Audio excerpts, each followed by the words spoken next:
Bonjour à tous, nous recevons tout de suite le pasteur Jules Kibungé de la mission chrétienne Aletheia. Aletheia que je découvre, ça veut dire vérité en grec? Oui, le mot Aletheia en grec c'est vérité. Vous connaîtrez la vérité et la vérité vous vous rendra libre. Ah ouais, parce que c'est un nom qui me rappelle le nom d'une amie qui est en Allemagne, Aletheia Mouchila, qui est la fille du docteur Mouchila. Effectivement, le professeur Mouchila m'a donné le cours de systématique et éthique. C'est là où j'ai découvert qu'il avait une fille qui s'appelait Aletheia. Je suis allé que nous saluons d'ailleurs. Ma Bible, mon Nouveau Testament grec, j'ai fouillé pour trouver le mot Aletheia qui porte notre vision. Voilà, donc vous êtes un chanteur chrétien bien connu, maintenant vous êtes pasteur, vous avez été formé, vous vivez au Congo, vous êtes pasteur, vous avez été formé, vous vivez au Congo. Oui, j'ai fait mes études à l'université de Strasbourg. Comme Jean-Paul II l'avait dit, soyez vous-même vos missionnaires. Et donc je suis allé retrouver l'église à Kinshasa. L'église est exactement sur l'avenue Movenda, au numéro 188 entre Sayo et 24 novembre, non loin de Bandar Moulard. C'est là où nous essayons de prendre en charge le peuple de Dieu. Et c'est là où vous avez construit un pont. C'était pour que les gens viennent un peu plus facilement dans votre église? Non, tout simplement, j'ai su lier l'action spirituelle à l'action sociale. Vous savez, nous sommes héritiers de la réforme protestante. Martin Luther nous parle de deux règnes, le règne spirituel et le règne temporel. Il dit, spirituellement, vous levez les mains pour prier Dieu, socialement, vous devez contribuer à la transformation de votre environnement. Et donc, il s'est posé un sérieux problème à Kinshasa entre les années 2003-2004. Et donc, nous avons su mobiliser le peuple de Dieu qui ont donné leur maigre cotisation. Nous avons jeté un pont sur la rivière Mfimi qui sépare Bandal et Ngiringiri. Alors, ce pont, si vous avez suivi les informations entre 2005 et 2007, quand on construisait le rond-point Bandal, a beaucoup servi. Il continue à servir, il est délabré. Nous sommes en train d'y travailler pour essayer de rénover cela, mais c'est un pont qui a beaucoup servi. Ce n'est pas moi qui l'ai fait, j'ai seulement parlé au peuple de Dieu qui se sont mobilisés pour jeter ce pont-là. Vous avez fait des études à Strasbourg où j'étais il y a quelques jours, très jolie ville, et vous n'avez pas suivi l'école Yamolimo, comme on dit, parce qu'il y avait une tendance de la part de certains pasteurs qui n'ont pas fait des études, qui disaient qu'on n'apprend pas le Saint-Esprit. On est inspiré par le Saint-Esprit pour être pasteur. Et vous, vous avez suivi l'autre chemin qui consiste à être pasteur, à avoir le Saint-Esprit et à être formé en même temps sur le plan académique. Il faut d'abord corriger deux choses. Moi, je n'aime pas la facilité. Vous devez savoir que les choses de Dieu n'ont rien à voir avec l'école. Les choses de Dieu sont des choses spirituelles. Beaucoup de théologiens sont tombés dans ces pièges-là. Le Saint-Esprit, le roi, l'Esprit de Dieu, vient nous révéler les choses cachées. L'Occident est tombé dans ces panneaux-là. Aujourd'hui, le spiritisme, la franc-maçonnerie, l'exotisme, l'ésotérisme, toutes ces sciences occultes sont en train de détruire. Ce que la Bible nous recommande, si vous avez lu l'épître d'un Pierre, le chrétien doit ajouter à sa foi la connaissance. Mais la connaissance ne doit pas annihiler la foi. C'est-à-dire, la connaissance n'est pas le critère pour entrer en contact avec Dieu. Le critère pour entrer en contact avec Dieu, pour vivre l'action de Dieu, c'est l'Esprit de Dieu, l'Esprit qui vient habiter en nous quand nous marchons dans la sanctification, quand nous marchons dans la crainte de Dieu et quand nous sommes nourris de la parole de Dieu. Donc, un théologien qui dit, voilà, moi je dois suivre ces blablabla, vous savez, on attaque souvent les églises pentecôtistes, les églises évangéliques, ces théologiens-là s'inscrivent dans la facilité. Ils pensent que servir Dieu, c'est cérébral. Non. Celui qui est sous l'action du Saint-Esprit qui dit, non, moi je n'ai pas besoin de la théologie, est-ce que Pierre était allé à l'école? Il se trompe. Le vrai pasteur doit articuler la foi raison, et la foi spirituelle qui est la foi en Dieu. Voilà. Sans oublier que celui qui augmente ses connaissances augmente aussi ses malheurs. C'est dans la Bible. Mais attention, la Bible nous dit clairement que si nous utilisons mal notre connaissance, cette connaissance est une arme qui va se retourner contre nous. Donc la Bible ne nous dit pas de nous méfier de la connaissance. Au contraire, la Bible nous demande de sonder les Écritures. Et vous verrez, la plupart de nos misères, la plupart de nos souffrances, c'est que nous faisons parfois une mauvaise interprétation des Écritures. Et vous savez, la manière dont vous interprétez les Écritures, vous pouvez envoyer des milliers de gens vers la mort. La manière dont vous interprétez les Écritures, vous pouvez sauver des milliers de gens. Il faut savoir mettre le curseur. Il y a la raison, c'est ça qui nous donne à accéder à la connaissance. Il y a la foi. Qui peut maîtriser Dieu? Qui peut connaître Dieu? Non, Dieu, on le rencontre, on chemine avec lui. C'est pourquoi j'aime dire aux gens, la foi n'est pas de l'ordre de l'acquis. La foi est de l'ordre du processus. Il faut avancer, cheminer avec Dieu pas à pas. Vous avez parlé du spiritisme qui est devenu vraiment à la mode à Kinshasa. C'est devenu même fashion de faire partie de tous ces clubs spirituels. Et enseignez-vous suffisamment aux jeunes de Kinshasa, surtout à ceux qui sont au pouvoir, que seule la bénédiction de l'Éternel qui enrichit et qui ne le fait suivre d'aucun chacun. Merci beaucoup, monsieur le journaliste. Vous devez savoir que les pasteurs ont une parole libre. Moi, quand je parle d'une parole libre. Ma parole n'est pas liée. Je parle au chef de l'État, je parle aux médecins, je parle aux professeurs, je parle à tous ces gens-là. Mais je ne fais jamais de l'apologie. Nous ne sommes pas fait passer pour faire de l'apologie. Nous sommes fait passer pour annoncer l'Évangile. Et donc l'Évangile nous enseigne clairement le chemin que nous devons suivre. À l'époque, à Kinshasa, on savait qui était charlatan, qui était dans le spiritisme. Aujourd'hui, la crise a aidé beaucoup de choses. Vous savez, à Kinshasa, le travail du pasteur est l'unique métier où il n'y a aucun entretien d'embauche, il n'y a pas de rédaction de CV, il n'y a aucun effort. On dort, on se réveille du jour au lendemain, on prend la Bible. Mais ce sont des phénomènes éphémères, ça va se terminer. Le vrai problème, c'est que quand la crise, je ne pense pas que ça sera éradiqué, non. Quand au moins les Congolais, je voulais dire, auront le peu à manger, le travail, vous verrez facilement que certains charlatans disparaîtront d'eux-mêmes. Donc, nous essayons de garder l'équilibre en enseignant aux jeunes qui sont là qu'aller à l'université ne suffit pas. Nous allons à l'université pour acquérir des connaissances universelles. Mais comment nous transformons l'énergie de ces connaissances pour vivre dans la société? Et donc, dans mon église, dans notre église, il y a des jeunes qui étaient médecins, avocats. J'ai dit, ben, tu veux qu'on t'embauche médecin directeur à la FRIMA? Non. Mais si tu as appris la médecine, c'est un art, c'est une science, ouvre un dispensaire, tu peux apporter les gens peuvent te découvrir, tu peux collaborer. Tu as terminé dans tel domaine, essaie de faire quelque chose. Donc, il y a des connaissances acquises, mais il y a des connaissances concrètes dans la société. Or, dans la société, pour gagner son pain, il faut faire quelque chose. Quand on ne fait rien, on ne gagne pas son pain. À l'époque, on avait des jeunes qui s'enfermaient. Aujourd'hui, à Kinshasa, ça bouge. Les jeunes sortent, ils essaient de lutter, ils essaient de travailler. Et à l'époque, quand quelqu'un venait de l'Europe, on l'enviait. Aujourd'hui, beaucoup de jeunes qui n'envient pas ceux qui viennent de l'Europe. Parce qu'ils vivent. Ils achètent des voitures, ils construisent, ils se débrouillent tant bien. Donc, il y a un certain élan qui est en train de prendre. Il y a des problèmes spirituels, il y a des problèmes économiques, il y a des problèmes politiques. Nous en parlerons si vous en voulez. Vous avez un discours progressiste, dichotomique, avec ces messages de sommeil qui fait qu'on a qualifié les églises pentecôtistes des églises de sommeil, parce que c'est des églises qui brident l'éveil, je vais dire, spirituel, politique de la population. Quelle est la place aujourd'hui de l'église dans la société? En tout cas, mon message n'est pas dichotomique, je pense. Je suis assez clair. Non, votre message est clair, mais voilà. Généralement, dans la mouvance des églises, ça risque de paraître dichotomique. Vous avez un autre discours.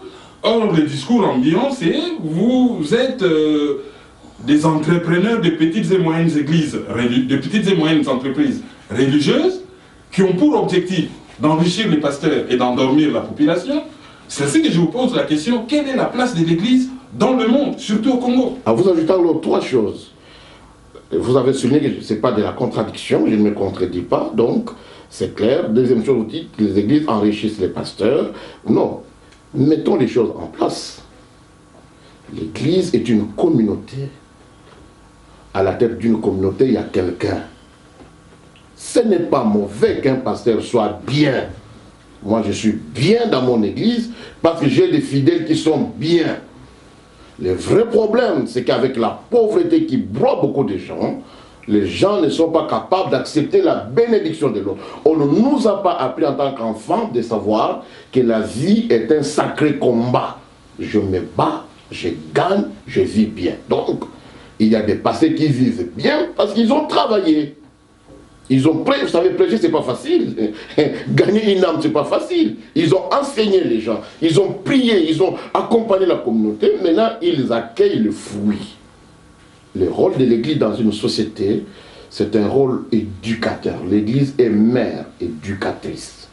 Le rôle de l'Église dans la société, l'Église est là. Donc je disais que Jésus était provocateur, mais il n'était ni révolutionnaire, ni ascète, ni politique. Jésus a prêché le royaume de Dieu. Je reviens à Karl Marx. Les gens ont mal lu Karl Marx. Si vous lisez le livre de Marx, le Capital, tous ces livres qu'il a écrits, Marx veut dire tout simplement que la religion est une forme de révolte. La religion est contestataire. Mais une révolte mal utilisée. Voilà ce que Marx veut dire. Au lieu d'aller vous enfermer dans des bâtiments, lever les mains entre l'air, il faut utiliser l'énergie spirituelle que vous avez pour changer l'organisation sociale. Parce que la misère qui vous frappe vous amène à aller vous réfugier dans les églises, alors que le mal n'est pas du côté de Dieu, le mal est du côté d'une mauvaise organisation politique. Et donc, pour Marx, la religion engourdit, endort, c'est de l'opium du peuple. Les gens sont restés sur le point, religion, opium. Non. Marx dit la religion, selon Cicéron, religare, la religion fait les liens.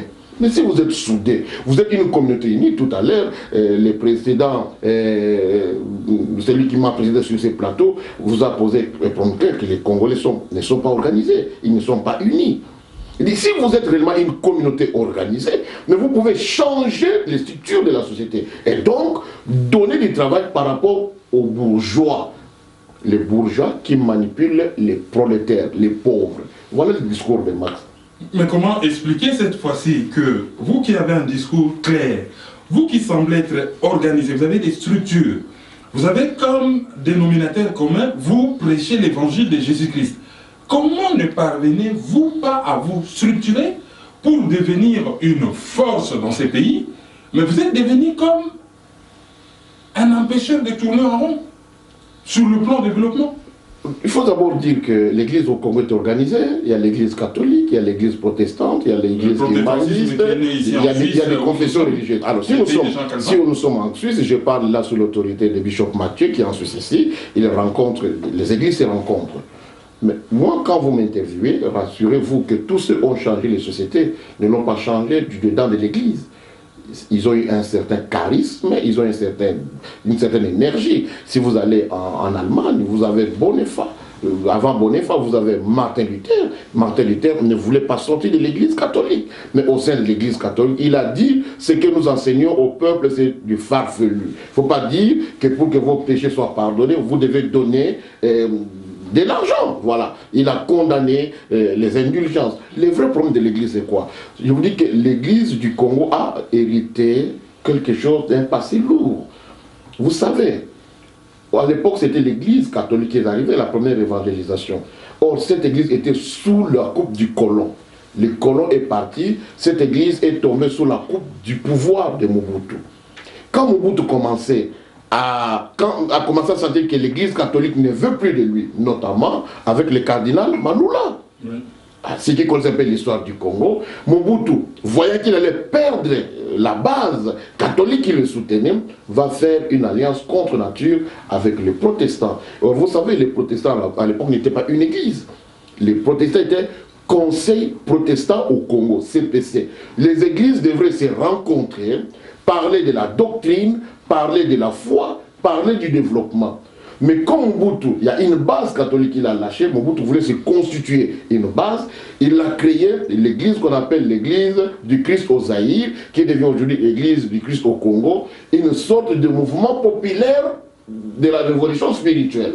Donc voilà, l'église est partie dans ces erreurs-là. Aujourd'hui, vous savez que ces erreurs se répètent. Les églises, les chefs d'église vont se mettre à la tête de la conférence nationale, alors ils n'ont rien à voir là. Les dirigeants de l'église vont se mettre à la tête des concertations nationales alors qu'ils n'ont rien à voir là. Les dirigeants de l'église vont se mettre à la tête de la commission électorale indépendante. Ils n'ont rien à voir là. C'est un domaine politique. Si l'église a un message, c'est de dire travailler dans la transparence. Est-ce que vous pensez que les élections plutôt, seront démocratiques parce qu'il y a un prélat à la tête de la commission électorale indépendante? Jamais du tout. Vous pensez que le Parlement va fonctionner bien parce qu'il y a un prélat à la tête de la conférence? Non. Le vrai problème du Congo, c'est qu'on infantilise nos dirigeants. L'Église infantilise. Voici notre discours. Moi, je suis parmi ceux qui disent on n'a pas besoin d'un prélat à la tête de la conférence nationale, à la tête de la commission électorale. Nous avons besoin des politiques capables de changer les choses. Ces politiques-là, nous n'en manquons pas, mais ces gens-là ne sont pas assez soutenus par la base. Ceci dit, alors, comment voyez-vous l'avenir, vous qui vivez au Congo? Alors, je suis pasteur, je ne suis pas un homme politique. J'aimerais dire à tous ceux qui veulent me suivre... Intellectuel et observateur avisé. Voilà, je suis pasteur. Le premier constat, c'est que si vous arrivez aujourd'hui à Kinshasa, il y a un élan, il y a quelque chose qui se dessine. Ça, c'est arrivé en retard, mais quelque chose a commencé à germer. 2.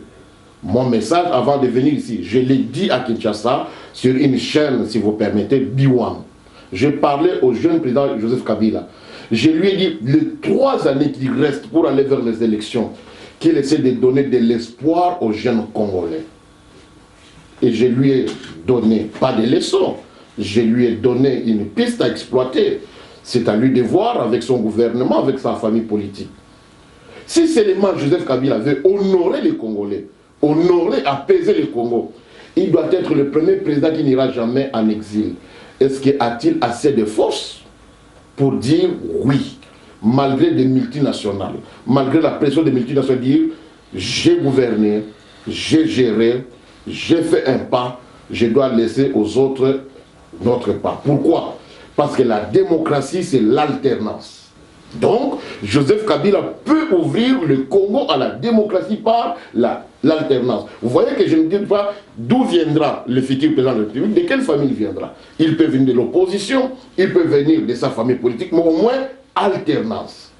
3e chose, ainsi Joseph Kabila sera le premier président congolais à investir un autre président. Il donnera à la face du monde, à l'opinion internationale, un message fort pour dire nous ne sommes plus des enfants, vous n'allez pas envoyer des troupes comme vous les envoyez en Centrafrique, nous sommes capables de nous assumer.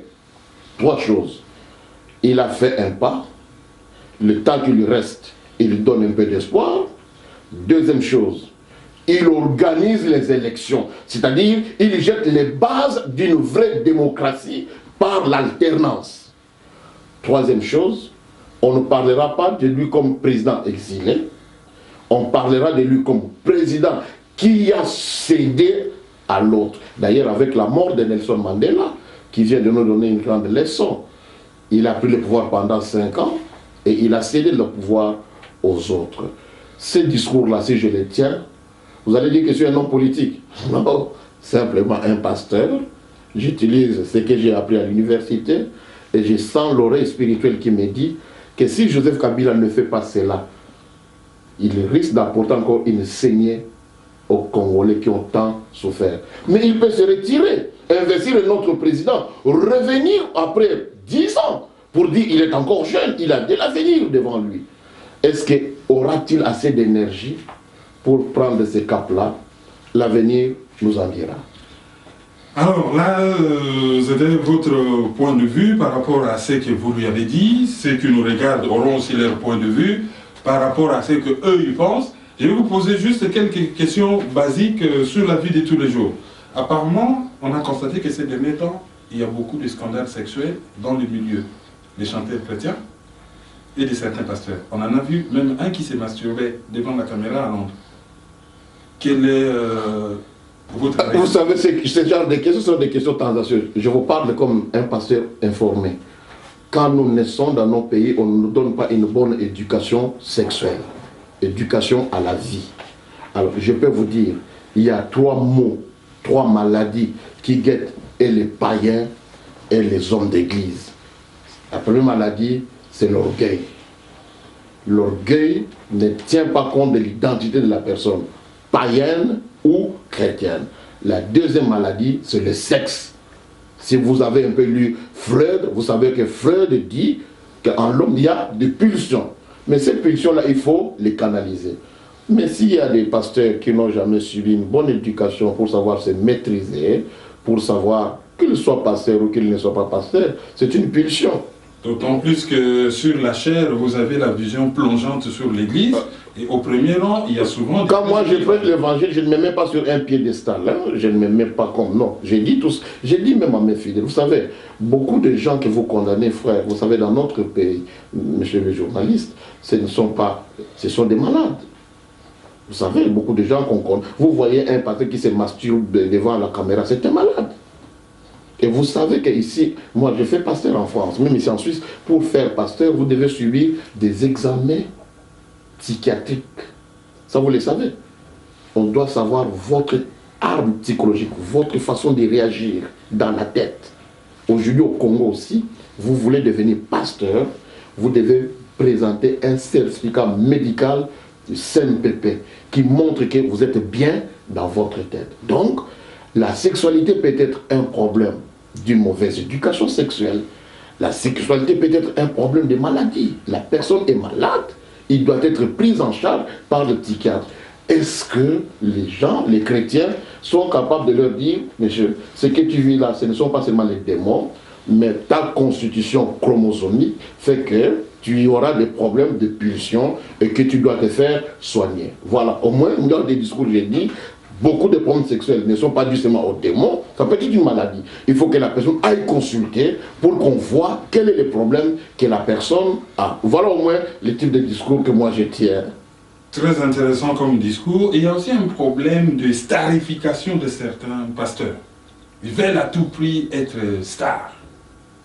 Ce n'est pas... Vous en connaissez? Dites-moi quelques noms. Je ne suis pas là pour citer des noms, mais il y en a beaucoup. Quand vous dites quelqu'un qui est star, c'est qu'il a monté en élévation, en gloire. Ben oui, il y en a beaucoup. Alors, vous savez, nous, on ne nous a jamais appris l'estime de soi. Vous savez qu'il soit fait aussi du bien quand dans la vie, vous avez gagné, démontrez si vous avez gagné. Moi, je connais des grands pasteurs, Mutomboka Lombo. C'est un grand, il draine des milliers et des milliers. Vous pensez qu'une telle personne peut passer incognito?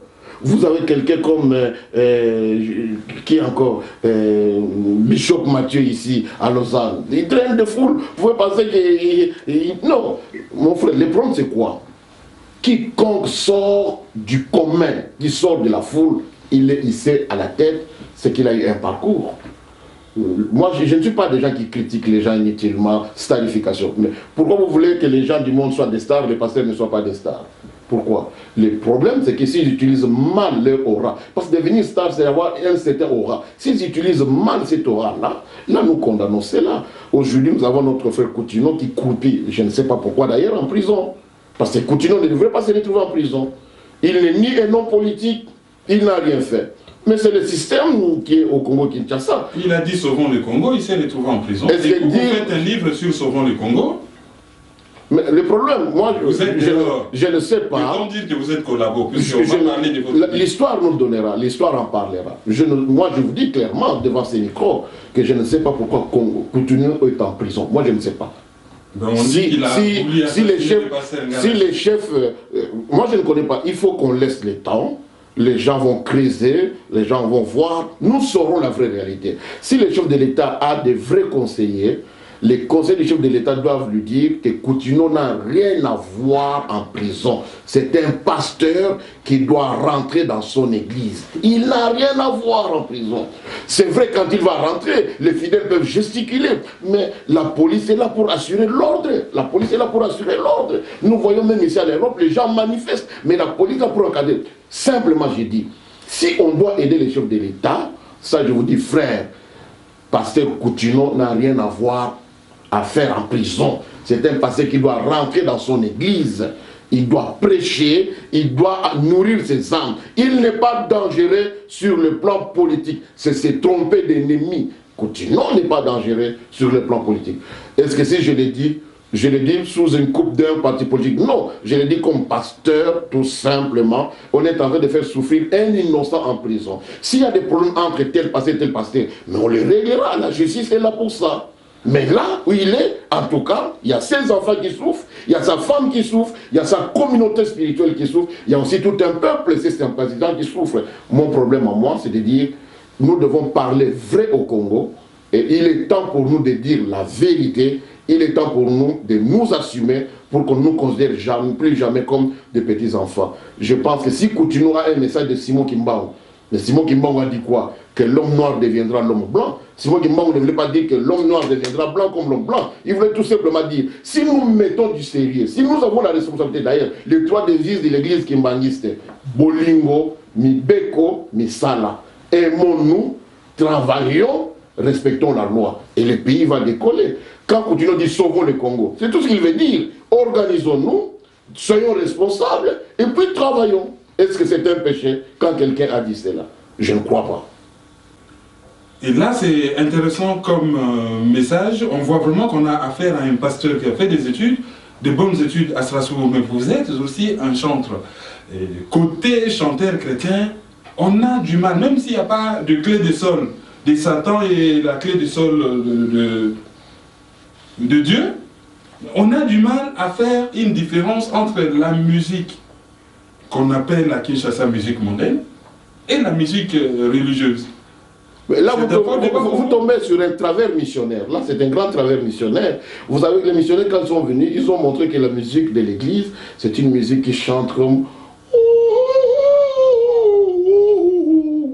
Non. Les Congolais ont retrouvé simplement leur culture. Ils adorent Dieu dans leur culture. Et la musique de Jibel Piana, et la musique de Wera, et la musique de Mike Kalamba, c'est de la musique congolaise. Si les uns l'attribuent dans la culture profane, les autres l'attribuent à la culture spirituelle. Pourquoi vous voulez séparer Dieu? Moi, je ne suis pas de ces pasteurs qui dissèquent l'homme. Pourquoi vous pensez que Dieu est content seulement de telle musique, de pas d'autre musique? La musique qui envoie les gens dans la mort, ça nous la condamnons. Mes frères, il n'y a pas de partition pour dire cette partition est profane. Il y a des gens qui étaient à l'église qui avaient écrit les partitions dans l'église. Vous savez, la plupart de nos hymnaires missionnaires qu'on nous a portés, ce sont des chansons profanes. On a mis des paroles sur les chansons profanes. Ça, vous le savez. Si nous chantons Nzambe Osungakari, prenez les partitions de nationale de l'Afrique du vous Sud verrez, et de la Zambie. prenez les chansons comme Nan se pelico salé.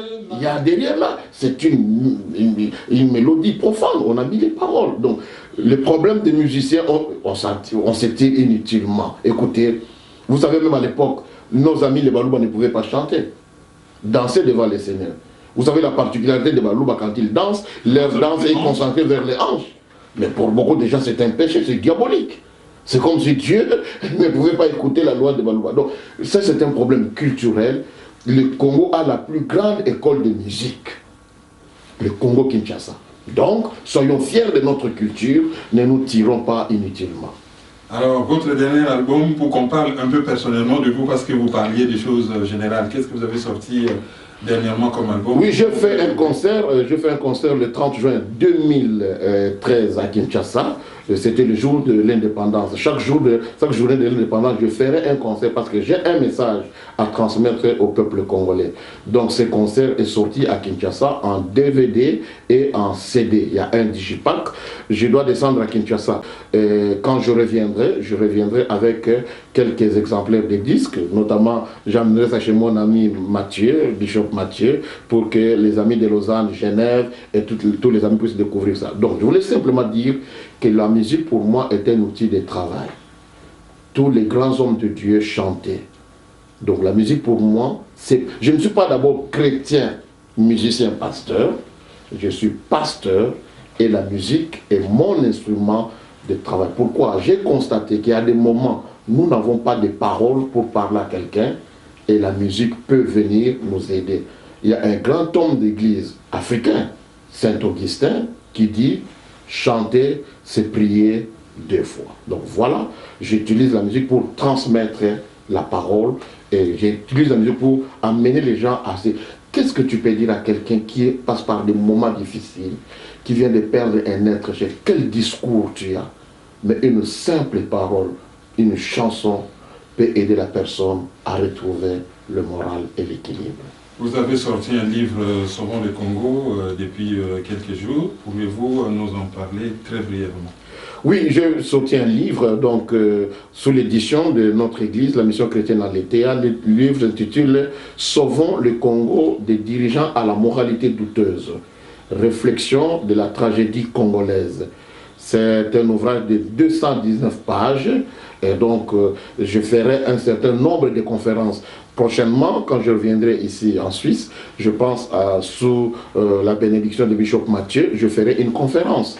Comme il y a la diaspora, il y a des intellectuels qui réfléchissent sur le Congo, voilà, j'exposerai les livres, je ferai une conférence, ils poseront leurs questions, ceux qui veulent s'en procurer, je propose des pistes claires, je propose des solutions claires. En tant qu'observateur, en tant qu'opérateur spirituel, pasteur qui travaille dans cet environnement, comment transformer cet environnement? N'oubliez jamais que quand on allait à Kinshasa à l'époque, on avait 25 expatriés, c'est-à-dire les blancs, 75% de noirs. Aujourd'hui, vous prenez l'avion Air France, l'avion que je prends souvent, vous avez à peu près 50-50%. Vous voyez les Italiens, les Allemands, les Espagnols, les Français. Donc le Congo est le pays de l'avenir. Donc ceux qui sont ici à la diaspora, ils doivent travailler pour vendre le Congo auprès des institutions internationales. Le Congo n'est pas vendu. Le Congo a ses enfants, mais il n'est pas vendu. Donc il y a un contre-témoignage qui circule contre les Congolais. J'entendais tout à l'heure que les Congolais sont minables. Non, tous les Congolais ne sont pas minables. Il y a des Congolais de valeur, mais vous comprenez que nous sommes mal vendus à travers le monde. Nous sommes mal vendus. Il est temps que les Congolais apprennent à bien se vendre auprès des institutions. Ici à Genève, il y a l'ONU. Allez vendre les droits de l'homme ici. Allez vendre le Congo. Montrer que tout n'est pas catastrophique et que quelque chose est en train de se dessiner. Mais aussi nous devons être clairs. Dans ce qui s'est fait au Congo, les Congolais eux-mêmes n'ont rien. Tous les grands restaurants sont entre les mains des expatriés. La gestion des ressources, sol, sous-sol, entre les expatriés. Rarement tu peux voir un Congolais, chef d'entreprise, quelques-uns, Pelle Store, c'est un enfant du pays qui est en train de réussir. Mais beaucoup, surtout dans les domaines de la restauration, les Congolais sont quasiment inexistants. Donc il est temps pour que les gouvernants communiquent l'esprit d'entrepreneur, qu'on finance les jeunes qui ont de l'intelligence, qui ont des capacités de monter des entreprises. Quelque chose est en train d'arriver, je le répète, ce n'est pas le rôle du pasteur de dire qui sera qui. J'ai dit, l'actuel président peut donner le cap, peut donner le ton. 1, il est temps que je cède le bâton. 2, il est temps que je donne un peu d'espoir aux jeunes Congolais. 3, on ne parlera plus d'un président congolais exilé politique. Il restera dans son pays, il ira ajouter l'expérience, il reviendra et apporter sa contribution à l'avancement du pays. Sur ces paroles, nous clôturons cette émission. Nous remercions Francis Atuna de Franatam, qui nous a aidé à produire cette émission. Et nous faisons un coucou au pasteur Ertis Bonjao, qui nous regardera à Lubumbashi, ainsi qu'à tous nos amis du Canada, Winnipeg, qui organise au mois de mars un grand forum pour vendre les Congos auprès de certains milieux d'affaires propres du Canada, et faire comprendre aux Canadiens ce qui se passe au Congo, un pays qui a perdu 10 millions de morts. Nous reviendrons d'ailleurs sur ces forums de Winnipeg dans le Manitoba, très prochainement, sur NAS4 TV. Pasteur Jules Kibonge, je vous remercie énormément. Et vous avez vu, le petit frère que vous avez connu à 11 ans, 12 ans, a grandi, il est devenu une grande personne. Parce qu'il m'a connu lorsque j'avais 12 ans. Et on s'est perdu pendant plusieurs années. On se retrouve ce soir. Merci, merci pour votre travail. Continuez à travailler. Et je suis fier de voir que quand vous étiez gamin, voilà, vous êtes bien formé. C'est tout ce que nous souhaitons pour tous les jeunes Congolais, surtout vous les journalistes.